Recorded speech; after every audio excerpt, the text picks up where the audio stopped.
Bismillahirrahmanirrahim. Assalamu alaikum. Now, students, we are in copywork. We have been discussed the explanation of the unit.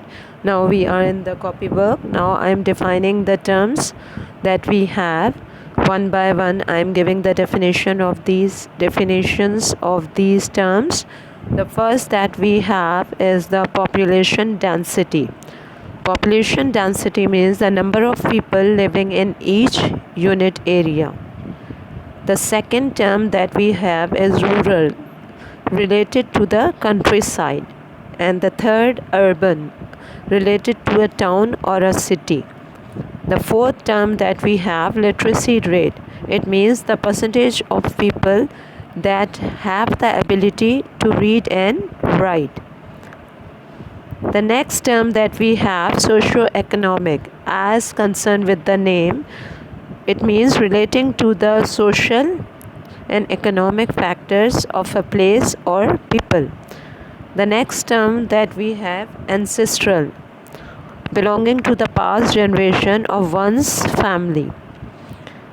The last one that we have the term subsistence farming. Subsistence farming is that when farmers produce only enough food to feed themselves and their families.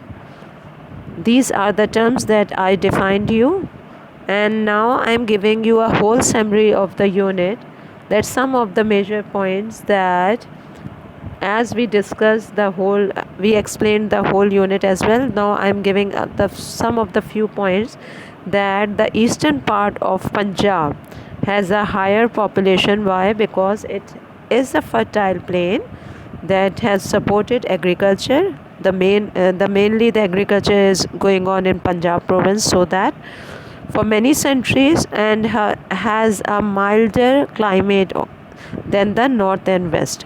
Cities and towns have developed on the flat land along the bank of the river Indus on the coast. The river Indus has long provided water for irrigation.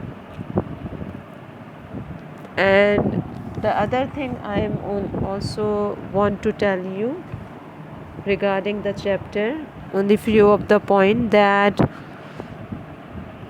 in four of our provinces and territories of Pakistan, the work of the people mainly the people are doing the work that is normally the agriculture, forestry, fisheries, livestock farmings, business and trade, public and private sectors, etc.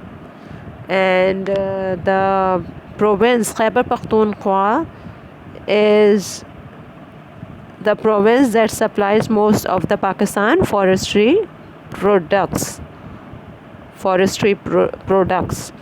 And you can say that the Khyber Pakhtunkhwa is one of the province where we have the traditional game Maka archery. We discussed it earlier as well in the explanation. And also the Sindh is the province that they have the traditional shawls. Traditional shawls are called ajraks. And Gilgit-Baltistan is the province that their main language is Sheena. And the other thing that most people in Sindh and Punjab live in rural areas, and the mirror work of Punjab province that is very well known in traditional craft, and ajrak is taken as a traditional clothing in Sindh province. These are some of the minor points that I want to give a reminder for you from the whole chapter, as we discussed the explanation earlier as well. Thank you.